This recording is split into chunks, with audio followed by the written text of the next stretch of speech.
જય માતાજી, જય દ્વારકાધીશ। સ્વાગત છે તમારો એક નવા મિની વ્લોગમાં। તો રોજના રૂટીન પ્રમાણે સવારમાં થઈ ગયા છીએ તૈયાર અને જવાનું છે ભોળાનાથના મંદિરે દર્શન કરવા માટે અને ત્યાંથી પછી જવાનું છે છાશ લેવા।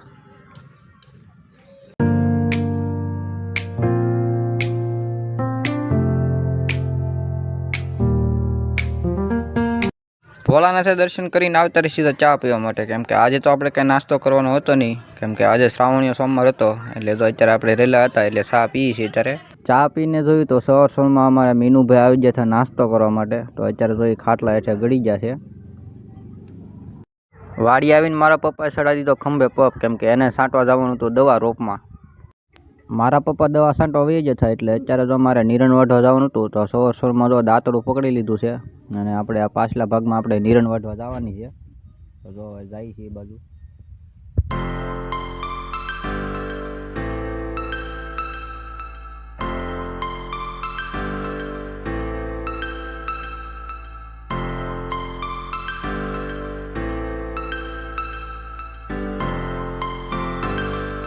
પછી તો મિત્રો આપણે ખંભે ખંપાળીને પાવડો નાખી નીકળી જશે રોપના પડા બાજુ, કેમ કે ત્યાં કૂતરા સારે બાજુથી પાળાને એવું ખોદી નાખ્યું એટલે એ સારું કરવા જવાનું હતું। તો જો આપણે એ બાજુ નીકળી જશે। હવે વાગી જતા અત્યારે એટલે જવાનું તો આપણે ઘરે જમવા। તો અત્યારે મારા પપ્પાની વાટે બહાર ઊભો છું, એ આવી જાય એટલે જવાનું છે હવે ઘરે જમવા।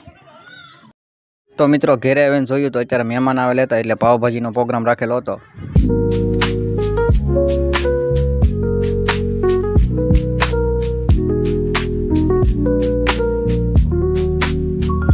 ઘેરે આવીને પી લીધો છે ગરમા ગરમ ચા।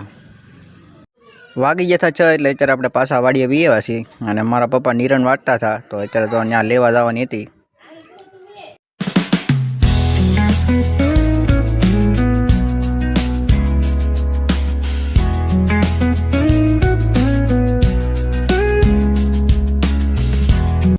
તો આશા છે કે આજનો વ્લોગ તમને ગમ્યો છે। ગમ્યો તો લાઈક કોમેન્ટ શેર કરવાનું ભૂલતા નહીં। મળીએ પછી બીજા વ્લોગમાં। Bye bye.